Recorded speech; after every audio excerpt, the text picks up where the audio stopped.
Have you ever had that feeling? That deep, unsettling sense that something is just off? You try to shake it, tell yourself you're imagining things, but it sticks to you like a shadow. That's exactly what happened to me on a night I'll never forget. A night that started with a simple Uber pickup and ended with a story I am still trying to fully process. It was a late Friday, just after midnight. The city was still buzzing, but my shift was winding down. I got a ping for a pickup at an old, dimly lit apartment complex on the outskirts of town. The kind of place where every window seems to be watching you. The passenger's name was simply Jay, no profile picture. Of course, I pulled up and waited. 5 minutes turned into 10.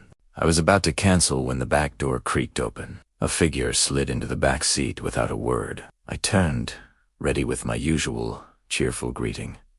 But the words died in my throat. The passenger was wearing a dark hoodie, pulled so low I couldn't see a single feature of their face. All I could see was darkness where a face should be. I said, "Hi there, 4J." Silence.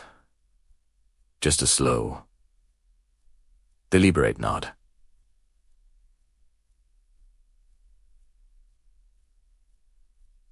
The air in the car instantly felt 10 degrees colder. I confirmed the destination, a remote address deep in the woods, about a 30-minute drive away. "All right. We'll get you there," I said, trying to sound normal. But my voice trembled slightly. The drive was the most unnerving 30 minutes of my life. I tried to make small talk, asking about their night, commenting on the weather. Anything to break the crushing silence, but I got nothing back. Not a grunt, not a sigh. Just absolute total silence from the backseat. Every few seconds, I'd glance in the rearview mirror. All I saw was that hooded figure, perfectly still, like a statue. The darkness where their face should be seemed to pull in all the light from the car. My heart was pounding against my ribs. Who gets a ride to the middle of nowhere without saying a single word? We left the city lights behind, and the road became a narrow, winding ribbon through a dense forest. The GPS announced we were 5 minutes away. The destination was literally just a pin on the map, with no house or landmark in sight. My mind was racing. Was this a setup?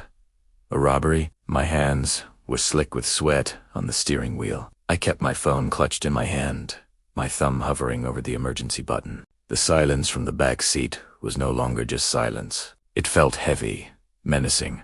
It was the sound of a predator waiting. Then, just as the GPS announced, "You have arrived," the figure in the back moved for the first time. They leaned forward, and for a terrifying second, I thought this was it. I braced myself.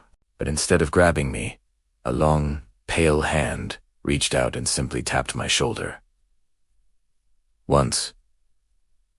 Then they opened the door and vanished into the pitch-black woods without a sound. I sat there, frozen, for what felt like an eternity, my heart hammering. I slammed the gas and didn't look back until I saw streetlights again. I never found out who or what was in my car that night. Sometimes, the scariest stories are the ones with no explanation. Thanks for listening to my story. It's a reminder to always trust your gut. If you've had a similarly strange experience, share it in the comments below. Don't forget to like this video and subscribe for more true stories. Stay safe out there.